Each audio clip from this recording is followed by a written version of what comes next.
Good morning. जय जगन्नाथ। सर्वप्रथमे आम blocker कार्यरत सीडीपी मैम एवं आमर कार्यरत सुपरभाइजर एवं आमर अंगनवाड़ी कर्मी माने समस्त को मोर नमस्कार। मोर कहिबार मुख्य कारण है आमर कथार अच्छी खजुरी गछर कि गुण गाइबी मूलरू पाहाच पाहाच। कारण मोर कहवा मते सेतिकी दुख लगुथिबारु मु आज ये भिडियोटा को बनवाई जाऊँगी। कारण बेदी 3 दिन हो गलानी आमर बाणपुर थाना रे पुलिस स्टेशन गोटे प्रोग्राम चली आमर अंगनवाड़ी माँ माने भी थिले, आमर किशोरी माँ माने भी थिले, सेठारे उपस्थित आमर एसपी सारे एवं आमर थाना भारप्राप्त अधिकारी एवं पुलिस सार माने समस्ते उपस्थित थिले। किंतु मुझे जो सेठा गली से माने मते बहुत सम्मान कले, कहले आसबार टिके विलम्ब हो गला। पानी बोतल टे प्रथम देले, तापर किछि खाइबा को जळिखा टिके मध्य से माने मते देइथिले। किंतु मते बहुत खुशी लागिला। मु वीडियो टे कली, किंतु हुए तो मो वीडियोटा आमर जो अंगनवाड़ी माँ थिले तांको बोधे खुशी लागिलानी। तेणुक आमर जानिथिबे स्वभाव कवि गंगाधर मेहर से लिखिथिले मातृभूमि कविता। आपण पढ़िथिबे मातृभूमि कविता। से लिखिथिले मातृभूमि मातृभाषार ममता जाहृदे जनमी नाही, ताकू जबि ज्ञानी गुणरे गणिबा अज्ञानी रहिबे काहीं। आपण देखिथिबे बहुत डॉक्टर अछंती दुनिया रे, किंतु सबुठारु शिशु डॉक्टर होउछंती स्पेशल डॉक्टर। कहीं छोट छोट जो कुनी कुनी छुआ मानकर मुह खोलेनी, ताकू रोगटा को निदान करवा सेटा डॉक्टर उपरे। तेणुक जो आमर अंगनवाड़ी माँ माने अछंती सेही भलिया छोट छोट कुनी कुनी छुआ मानकू नुआ आलोक देखाइबा, नुआ दिग्दर्शन देखाइबा सेमानंकर काम। किंतु एथरे अछंती बहुत ज्ञानी गुणी माँ माने अछंती, किंतु ता मध्यरु किछि काचड़ा रही जाइछंती।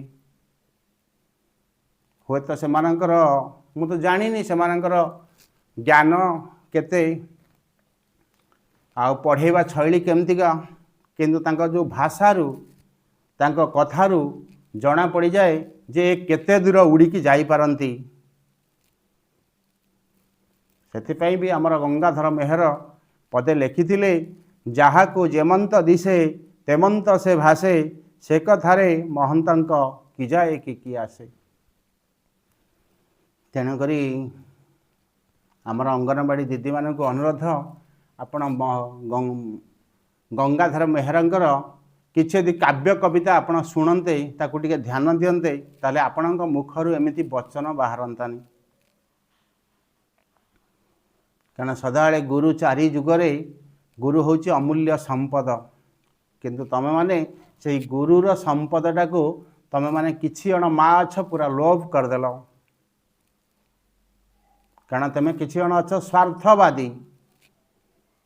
जमिति आमर गंगाधर ये लिखिथिले मधुसूदन राव, जातिर उन्नति हेब किरे भाई स्वार्थ को जगत मणि, गोदरा गोड़े माउंस लागिले देहर कि शुभ गणी।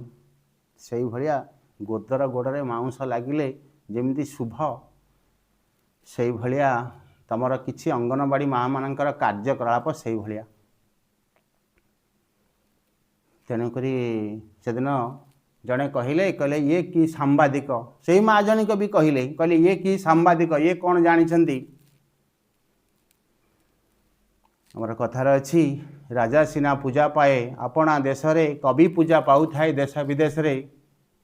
माँ तमरी भलिया हजारे अंगनवाड़ी की जाइथिबी बिना स्वार्थ रे, किंतु जंकिया ठारू नहीं कि मालुदु पर्यंत सबुठी मते बहुत रेस्पेक्ट मिली, बहुत सम्मान मिली, आउ सुंदर चेयर खंडे मिली।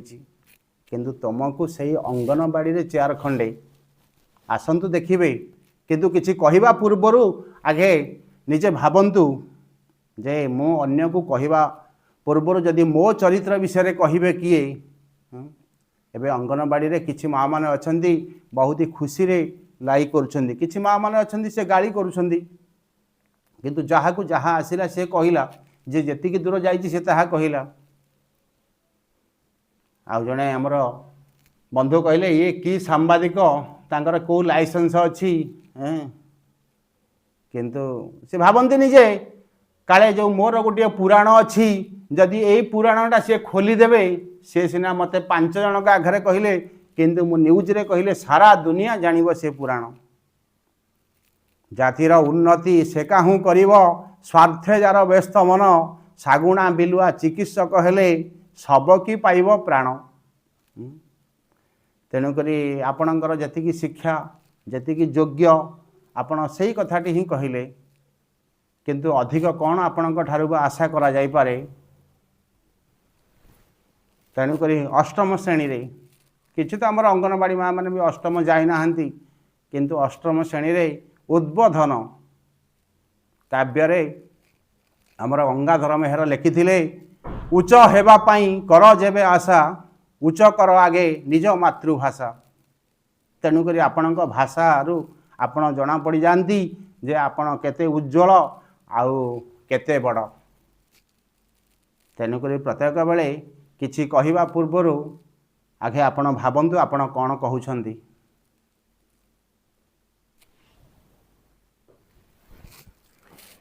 ଗଙ୍ଗାଧର ମେହେରଙ୍କର ଆଉ ଏକ କବିତା ପରିଶ୍ରମ, କାରଣ ପରିଶ୍ରମ କେତେବେଳେ ମଣିଷର ବୃଥା ଯାଏନି, ଆଉ ଠକିକି ଖାଇବା ଲୋକଟା ସଦାବେଳେ ସେଇଠି ରହିଯାଏ। ତେଣୁକରି ଆମର ଗଙ୍ଗାଧର ମେହେର ଲେଖିଥିଲେ, ଯେ ଆମର ସ୍ୱଭାବ କବି ଗଙ୍ଗାଧର ମେହେର, ଅଳସ ଲୋକର ପାଖକୁ ନପ ସଇ ସମ୍ପଦ, ମଧୁ ଆସି ମୁଖେ ନବସେ ଶୋଇଥିଲେ ସମ୍ପଦ। ଯିଏ ଅଳସ ଲୋକ ତା ପାଖକୁ କେତେବେଳେ ହେଲେ ସମ୍ପଦ ଆସିବନି। ତେଣୁକରି ଅଳସୁଆ ମାନେ ଯେଉଁମାନେ, ସେଇମାନେ ହିଁ ଏମିତିକା ଭାଷା ପ୍ରୟୋଗ କରନ୍ତି। ଆଉ ଅଙ୍ଗନବାଡ଼ି ମା ମାନେ, ମୁଁ କାହାକୁ ହେଲେ ଦୁଃଖ ଦେଉନି, କାହିଁକିନା ଆପଣଙ୍କ ଯୋଗୁଁ ମୁଁ ହିଁ ଦୁନିଆ ଦେଖିଥିଲି। ଆମର ଗଙ୍ଗାଧର ମେହେରଙ୍କର ଗୋଟେ ଭକ୍ତି କବିତା ଅଛି, ହୃଦୟର କଥା ଜାଣିବାକୁ ଅଛି, ତୁମରି ଅସୀମ ଶକ୍ତି, ସେତିକି ଘେନିବ ଯେତିକି ଅଛି ମୋ ହୃଦୟ ତୁମ ପ୍ରତି ଭକ୍ତି। ତେଣୁକରି ଏଥିରେ ବି କିଛି ଅଙ୍ଗନବାଡ଼ି ମା ମାନେକୁ ମୋର ବହୁତ ଭକ୍ତିଭରା ପ୍ରଣାମ, କାରଣ ସେମାନେ ମୋ ବିଷୟରେ ଜାଣିଛନ୍ତି। କିନ୍ତୁ କିଛି ଜଣ ଅଛନ୍ତି କାଚଡ଼ା, ତାଙ୍କୁ ହୁଏତ ଭଲ ଲାଗେନି ମୋ ଭିଡ଼ିଓ, କି ମୁଁ କେଉଁଠିକି ଗଲେ ତାଙ୍କୁ ଭଲ ଲାଗେନି, କାରଣ ସେମାନେ ତ ଠିକ୍ ଲାଇନ୍ରେ ଯାଇନଥାନ୍ତି, ଠିକ୍ ଲାଇନ୍ରେ ଆସନ୍ତିନି। ତେଣୁକରି ମୋ ଭିଡ଼ିଓ ଗୁଡ଼ାକ ତାଙ୍କୁ କେଉଁ ଭଲ ଲାଗିବ। କିନ୍ତୁ ସେଦିନ ଥାନାରେ ସେ ମ୍ୟାମ୍ ଯାହା କହିଲେ, ସେଦିନ ମୋତେ ବହୁତ ଦୁଃଖ ଦେଇଥିଲା, ବହୁତ ଦୁଃଖ ଦେଇଥିଲା। କିନ୍ତୁ ମୁଁ ଭାବେ ଯେ ତାଙ୍କ ମୁହଁରେ ଟିକେ ମଧୁ ନାହିଁ। ଆମର ଆଉ ଗୋଟେ କବିତା ବି ଅଛି ଗଙ୍ଗାଧର ମେହେରଙ୍କର, ମଧୁମୟ। ବିଶ୍ୱ ଦେଖ ମଧୁମୟରେ ଜୀବନ, ବିଶ୍ୱ ଦେଖ ମଧୁମୟ, ମଧୁର ଝରଣା କରିବ ହରଣ, ତୋ ପାପ ମରଣ ଭୟରେ ଜୀବନ, ବିଶ୍ୱ ଦେଖ ମଧୁମୟ, ବିଶ୍ୱ ଦେଖ ମଧୁମୟରେ ଜୀବନ, ବିଶ୍ୱ ଦେଖ ମଧୁମୟ। ତେଣୁକରି କ'ଣ କରିବା, ଅଙ୍ଗନବାଡ଼ି ମା ମାନେ ତ ଥରେ ଥରେ ଏମିତି ଗୋଟେ ଗୋଟେ କଥା କହିଦିଅନ୍ତି, ଯାହାଫଳରେ ଗୋଟେ ଭିଡ଼ିଓଟେ ଭାବିଛି କେତେବେଳେ କରିବେନି ଭାବିଛି, ତଥାପି କରିବା ପାଇଁ ବାଧ୍ୟ ହେଉଛି। ମହତକୁ ଏକା ମହତ ଚିହ୍ନଇ, ଇତର ତହିଁକି ଅନ୍ଧ, ସୂର୍ଯ୍ୟୋଦୟ ଦେଖି ପ୍ରକୃତି ହସଇ, ଉଲ୍ଲୋକରେ ଦୃଷ୍ଟି ବଧ।